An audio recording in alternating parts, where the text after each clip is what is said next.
মাসখানেক ধরে শরীরটা খারাপ হয়েছে, যা খাই অম্বল হয়, বিকেলে মাথার যন্ত্রণা, রাতে ঘুম নেই, কাজে একেবারে উৎসাহ পাচ্ছি না। পাড়ার ডাক্তার বলল ওষুধে সাময়িক উপকার হতে পারে, কিন্তু স্থায়ী কিছু হবে না। তার চেয়ে বরং ভালো জায়গায় চেঞ্জে চলে যান, মাস দুয়েক থাকলেই সেরে যাবেন। কোথায় যাব তাই নিয়েই সমস্যা। এক এক বন্ধু এক এক রকম উপদেশ দিতে লাগলো। কেউ বলল ভুবনেশ্বর, কেউ হাজারিবাগ, আবার কেউ দেওঘর। কি করব, কোথায় যাব যখন ভাবছি, তখন হঠাৎ অমলের সঙ্গে দেখা হয়ে গেল। অফিস থেকে বেরিয়ে ফাঁকা ট্রামের জন্য অপেক্ষা করছি, আচমকা পিঠে কার স্পর্শ। ফিরে দেখি অমল। কলেজ ছাড়ার পর অমলের সঙ্গে আর দেখা হয়নি। আমাকে দেখে অমল বলল, চেহারা যে বড্ড খারাপ হয়ে গেছে, কি ব্যাপার? কি ব্যাপার বললাম। শুনে অমল বলল, ওসব ভুবনেশ্বর দেওঘরের চিন্তা ছেড়ে দাও, ওখানে কিচ্ছু হবে না। তুমি মিলনপুরে চলে যাও, 3 দিনে তোমার অম্বল সেরে যাবে। মিলনপুর কোথায়? কখনো তো নাম শুনিনি। অমল হাসলো। বেশি লোক নাম শোনেনি বলেই তো জায়গাটা এখনো ভালো আছে। ভিড় হলেই জলবায়ু বদলে যায়। যাব কি করে? তাছাড়া থাকবোই বা কোথায়? কোনো অসুবিধে নেই, আমার বাবা একটা বাংলো কিনেছিল মিলনপুরে, এখন কেউ যায় না। আমিও তো এখন অন্য জায়গায় থাকি, তবে লোক আছে। তার কাছে আমার নাম করো, কোনো অসুবিধা হবে না, তুমি যাও তো। অমল আরো বলল, গিরিডি স্টেশনে নেমে বাসে 13 মাইল, মিলনপুরে নেমে অমরধাম বললেই যে কোনো লোক দেখিয়ে দেবে। তুমি চলে যাও, শরীরটা সারিয়ে এসো। তাই গেলাম। মিলনপুরে যখন নামলাম তখন রাত প্রায় 8টা। চারিদিক অন্ধকার, একদিকে নিচু নিচু পাহাড় আর তার কোলে ঘন অরণ্য, আর একদিকে সরু নদী, প্রায় নালার মতন, কিন্তু কি জলের গর্জন! স্রোত পাথর থেকে পাথরে লাফিয়ে চলেছে। টর্চ জেলে কোনো রকমে এগোতে লাগলাম। সরু পায়ে চলা পথ, লাল মাটি, মাঝে মাঝে কালো পাথর। অন্যমনস্ক হলে হোঁচট খাবার আশঙ্কা। পথের একপাশে একটা মুদির দোকান। মুদি ঝাঁপ বন্ধ করছিল, আমি গিয়ে দাঁড়ালাম। এখানে অমরধাম কোথায় বলতে পারো? মুদির লণ্ঠন তুলে কিছুক্ষণ আমার দিকে দেখে বলল, সেখানে তো কেউ থাকে না, বাড়ি একেবারে জঙ্গল হয়ে আছে। বুঝলাম, মুদি বাড়িটার সম্বন্ধে বিশেষ খোঁজ রাখে না। জঙ্গল হলে কি অমল আমাকে আসতে বলতো? এমন হতে পারে মালি হয়তো বাড়ির চারপাশ পরিষ্কার করে না, তাতেই আগাছা জন্মেছে। আমি বললাম, ঠিক আছে, বাড়িটা কোন দিকে বলো তো? মুদি বলল, সোজা চলে যান, সামনে একটা নিচু টিলা দেখবেন, সেটা বাঁ দিকে রেখে ঘুরে যাবেন। এক জায়গায় গোটা চারেক শাল গাছের মেলা, আর পাশে সাহেবদের গোরস্থান।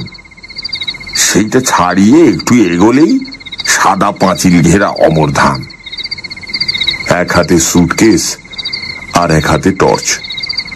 সাবধানে এগোতে লাগলাম।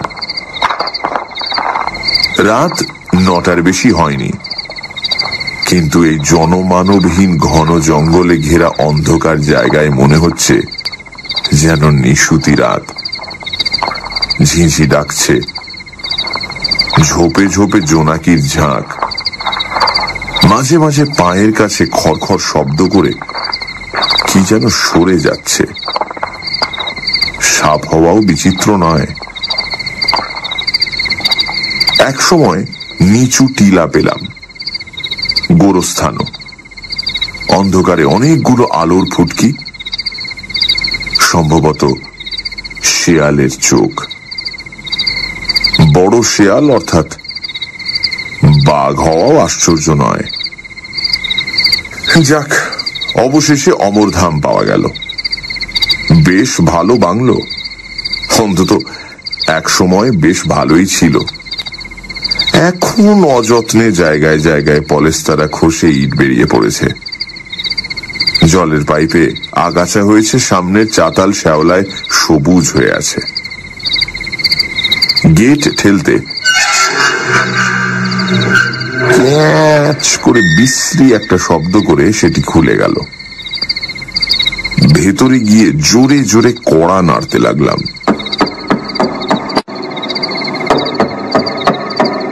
বার দশে কড়া নাড়ার পর দরজা খোলার শব্দ হলো।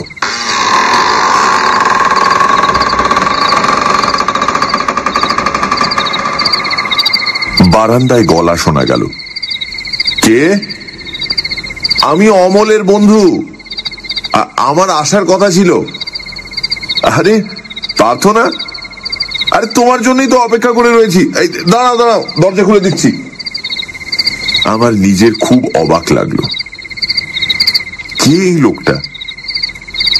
আমার নাম জানলো কি করে? তবে কি আমাদের কোনো বন্ধু আমার মতন শরীর সারাতে এখানে এসে উঠেছে? নিচের দরজা খুলতেই খোলা দরজা দিয়ে এক ঝাঁক চামচিকে উড়ে গেল। আর একটু হলেই তাদের ডানা আমার মাথায় লেগে যেত। লম্বা চেহারার একটি লোক আমার দু কাঁধে দুটো হাত রেখে বলল, ও পার্থ, কত যুগ পরে দেখা বলো তো। টর্চের আলোটা তার দিকে ফেললাম। লম্বা পুলক, আমাদের কলেজে দুজন পুলক ছিল, তাই একজন লম্বা পুলক আর একজন বেটে পুলক। তার পরের কথাটা মনে হতেই মেরুদণ্ড বেয়ে ঠান্ডা প্রবাহ নামল। বুকের শব্দ দ্রুততর। তাই তো শুনেছিলাম বছর 5 আগে টালা ব্রিজের কাছে লম্বা পুলক দুর্ঘটনায় মারা গেছে। পুলক মোটর সাইকেলে ছিল। সামনাসামনি এক লরির সঙ্গে ধাক্কা। পুলক আর তার মোটর সাইকেল দুই একেবারে ছাতু হয়ে গিয়েছিল। কি সারা রাত বাইরে দাঁড়িয়ে থাকবে নাকি? পুলক তাড়া দিল। ভেতরে ঢুকতে ঢুকতে বললাম, না চলো, একটা কথা ভাবছিলাম। কি কথা? শুনেছিলাম দুর্ঘটনায় তুমি মারা গেছো বছর 5 আগে। পুলক খুব জোরে হেসে উঠল। আরে একরকম মরাই তো, দেখো না, বাঁ পায়ে একদম জোর পাই না। হাসপাতাল থেকে সোজা এখানে চলে এসেছি। বলতে নি, এখন খুব ভালো আছি ভাই। এখানকার জল হাওয়ায় খুব উপকার পেয়েছি। এসো এসো, ভেতরে এসো। শরীর খুব পরিশ্রান্ত। দাঁড়িয়ে দাঁড়িয়ে আলোচনা করতে আমারও ভালো লাগছিল না। কোনো রকমে কিছু মুখে দিয়ে শুয়ে পড়তে পারলে বাঁচি। স্নান করবে তো? পুলক জিজ্ঞাসা করল। এত রাতে নতুন জায়গায় সাহস হচ্ছে না। আরে গরম জলে স্নান করে নাও, শরীর ঝরঝরে লাগবে। গরম জল এখনই পাঠিয়ে দিচ্ছি। স্নান সেরে বাইরে আসতে দেখি টেবিল সাজিয়ে পুলক বসে আছে। প্লেট ভর্তি গরম ভাত আর মুরগির মাংস। এখানে রান্না করে কে? পুলক বলল, রান্না, বাসন মাজা, ঘরদোর পরিষ্কার সবই মুংলা করে। এদেশি লোক, ভারী কাজের। তুমি খাবে না? আমি সন্ধে 6টার মধ্যে খেয়ে নি। নাও, তুমি আর বসে দেখো না, নিশ্চয়ই খুব ক্লান্ত। শুয়ে পড়ো, এটা তোমার ঘর। এই ঘরে ঢুকেই আশ্চর্য হয়ে গেলাম। সিঙ্গেল খাটের ওপর পরিপাটি বিছানা, মাথার কাছে টিপয়ের ওপর জলের গ্লাস। ভোরে উঠে আমার যে জল খাওয়ার অভ্যেস, এটা পুলক জানলো কি করে? শুয়ে পড়লাম।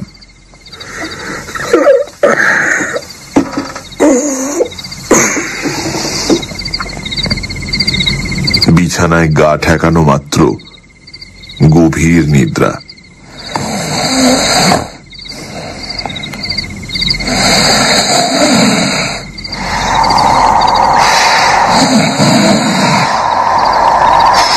মাঝরাতে পেঁচার বিদঘুটে ডাকে ঘুম ভেঙে গেল।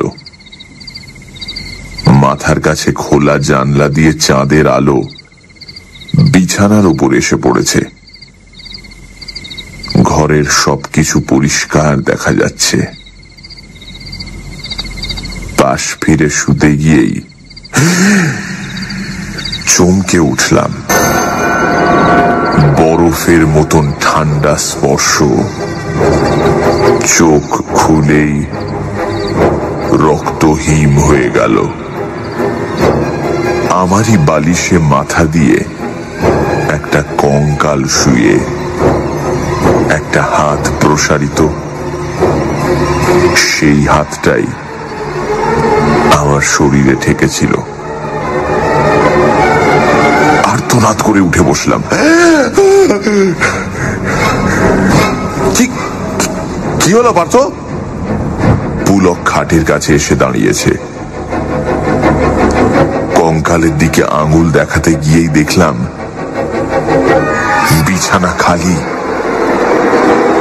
কোথাও কিছু নেই। না, তুমি নিতান্ত ছেলে মানুষ। সরব, আমি না হয় তোমার পাশে শুই। লজ্জা পেয়ে মাথা নাড়লাম। না না, তোমার শুতে হবে না, তুমি যাও। পুলক সরে গেল। ঘুমোবার চেষ্টা করতে করতে নতুন একটা চিন্তা মনে এলো। শোবার আগে আমি তো দরজা বন্ধ করে দিয়েছিলাম। তাহলে পুলক ঘরের মধ্যে ঢুকলো কি করে? উঠে আর পরীক্ষা করতে ইচ্ছে হলো না। ঘুমে চোখ বন্ধ হয়ে এলো।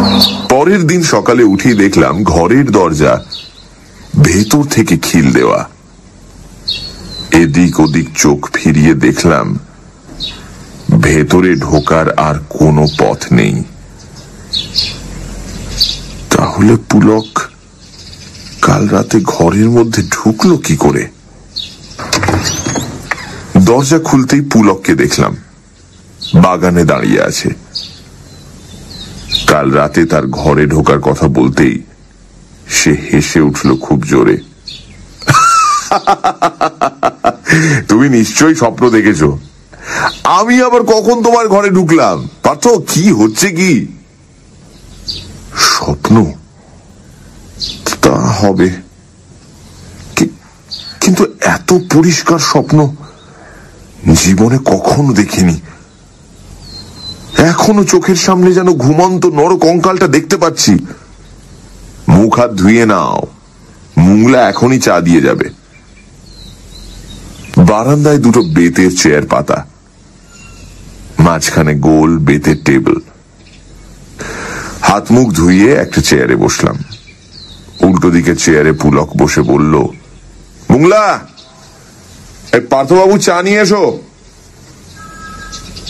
চা আর টোস্ট নিয়ে যে এলো তাকে দেখে আমার সারা শরীর কেঁপে উঠল। এমন বিভৎস চেহারা আমি জীবনে দেখিনি। গায়ে চিমটি কাটলেও এক তিল মাংস উঠবে না, এমনই শীর্ণ চেহারা। চোখ দুটো এত ভেতরে ঢোকা যে আছে কিনা বোঝাই যায় না। সরু কাঠির মতন হাত পা,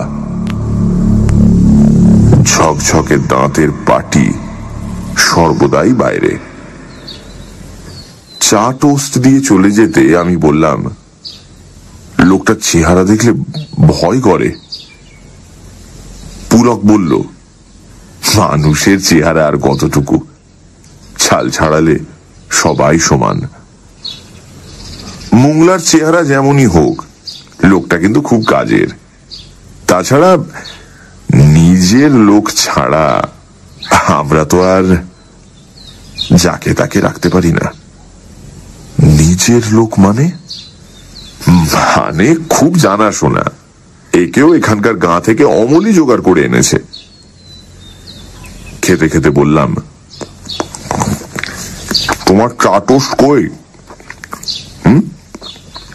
পুলক উত্তর দিল, আমি এসব খাই না ভাই, সহ্য হয় না। ভোরে উঠে ছোলা ভেজানো খাই আদা দিয়ে।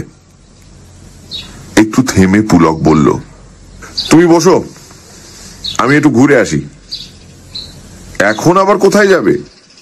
একবার পোস্ট অফিস যাবো, তাছাড়া আরো দু এক জায়গায় ঘুরে আসবো। তুমি আমার জন্য অপেক্ষা করো না, আমি বাইরে কোথাও খেয়ে নেবো। সারাটা দিন পুলক ফিরল না, সন্ধ্যের সময়ও না। মঙ্গলাকে জিজ্ঞেস করতে সে বলল, বাবুর ফেরার কোনো ঠিক ঠিকানা নেই, কোথায় কোথায় যে যান। খাবার সময় এক কাণ্ড। বসে খাচ্ছি, পাশে মঙ্গলা দাঁড়িয়ে। তাকে বললাম, একটু তরকারি নিয়ে এসো তো, আর দুখানা রুটি। মঙ্গলা চৌকাঠের কাছ পর্যন্ত গিয়ে বাইরে হাত বাড়িয়ে তরকারি আর রুটি এনে দিল। ঠিক মনে হলো এগুলো নিয়ে কে যেন বাইরে অপেক্ষা করছিল। কিছু আর জিজ্ঞাসা করলাম না, কিন্তু এ বাড়ির বাতাসে কেমন যেন ভয়ের গন্ধ। মনে হয় অশরীরী আত্মারা আনাচে কানাচে লুকিয়ে আছে। সেই রাতেই দারুণ দৃশ্য চোখে পড়ল। পুলক তখনও ফেরেনি। ঘুম আসেনি, বিছানায় শুয়ে এপাশ ওপাশ করছি। হঠাৎ বাইরে খড়খড় আওয়াজ। দুহাতে পাতা রগড়ালে যেরকম শব্দ হয় ঠিক তেমনি। আস্তে আস্তে উঠে জানলার খড়খড়ি খুলে বাইরে চোখ রাখলাম। ম্লান চাঁদের আলো, খুব স্পষ্ট নয়, আবার একেবারে অস্পষ্টও নয়। উঠোনে একটা গুঁড়ির ওপর দুটো কঙ্কাল ঘেঁষাঘেঁষি বসে, একজনের হাত আর একজনের গলায়। আর একটু দূরে একটা গাছের ডাল ধরে মঙ্গলা দোল খাচ্ছে। কি লম্বা চেহারা, সারা দেহে কোথাও এক তিল মাংস নেই।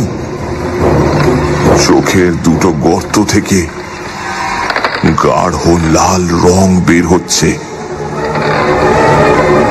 অজান্তেই মুখ থেকে একটা আর্তনাদ বের হয়ে গিয়েছিল। সঙ্গে সঙ্গে কঙ্কাল দুটো ফিরে দেখল, চোখ নেই, তবুও কি মর্মভেদী দৃষ্টি।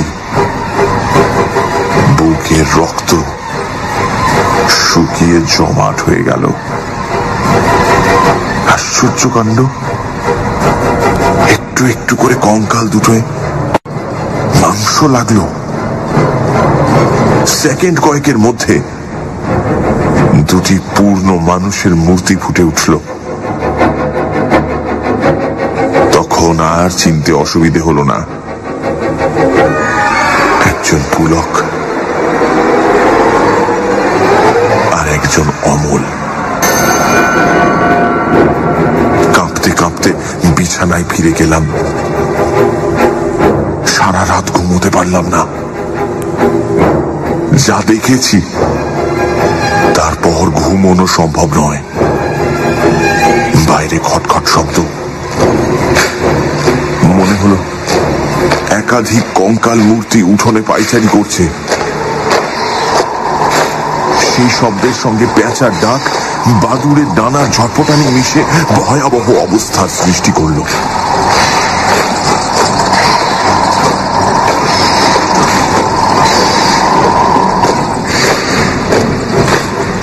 ভোর হতে আর এক মুহূর্ত অপেক্ষা করিনি। সুটকেসটা হাতে নিয়ে ছুটতে লাগলাম। বের হবার সময় রান্নাঘর থেকে বাসনপত্রের আওয়াজ আসছিল। একটু পরেই একটু পরেই হয়তো মুংলা চা নিয়ে সামনে এসে দাঁড়াবে। দিনের আলোতেই মুংলার মুখোমুখি দাঁড়াবার সাহস আমার নেই।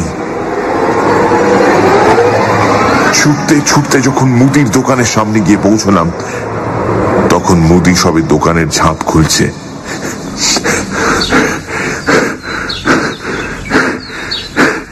হাঁপাতে হাঁপাতে বললাম, এক গ্লাস জল।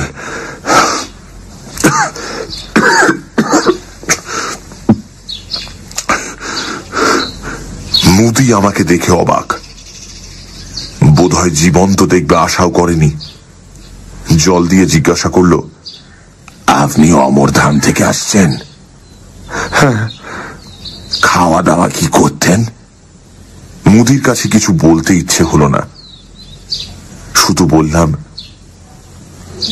কেন, মুংলার আন্ত। মুদির মুখটা হাঁ হয়ে গেল, দুটো চোখ বিস্ফারিত, কাঁপা গলায় বলল, মুংলা মানে মুংলা মুন্ডা? মুংলাকে তো বছর 5 আগে অমরধামের এক গাছের ডালে ঝুলন্ত অবস্থায় পাওয়া গেছিল। আত্মহত্যা? কি জানি, অনেকে বলেছিল বিষয় সম্পত্তি নিয়ে গোলমাল হওয়ায় ভাইপোরাই নাকি মেরে ঝুলিয়ে রেখেছিল। আর দাঁড়ায়নি। গিরিডি না পৌঁছানো পর্যন্ত শান্তি নেই। অমরধামের বাসিন্দারা গন্ধ শুকে শুকে হাজির হলেই সর্বনাশ। বাকিটা শুনলাম গিরিডি স্টেশন মাস্টারের কাছে। ওই বাড়ির অমলবাবু মাঝে মাঝে আসা যাওয়া করতেন। বছর 2 আগে তাকে ঘাড় মটকানো অবস্থায় বাড়ির উঠোনে পাওয়া গিয়েছিল। গিরিডি থেকে পুলিশের কর্তা গিয়েছিল, কিন্তু খুনের কোনো হদিশ হয়নি। মাথাটা ঘুরে উঠল। তাহলে কলকাতার রাস্তায় অমলের সঙ্গে দেখা, আমাকে মিলনপুরে আসার আমন্ত্রণ করা, এসবের কি ব্যাখ্যা হতে পারে? আর পুলকের দুর্ঘটনায় মৃত্যু, এ তো আমার জানাই ছিল। নিজেদের দল বাড়াবার জন্যই কি আমাকে ডেকে আনা হয়েছিল? তাহলে মুঠোর মধ্যে পেয়ে ছেড়ে দিল যে? গলায় পইতে আছে বলেই কি জানি। যত ভাবি, এ প্রশ্নের কোনো উত্তর পাই না।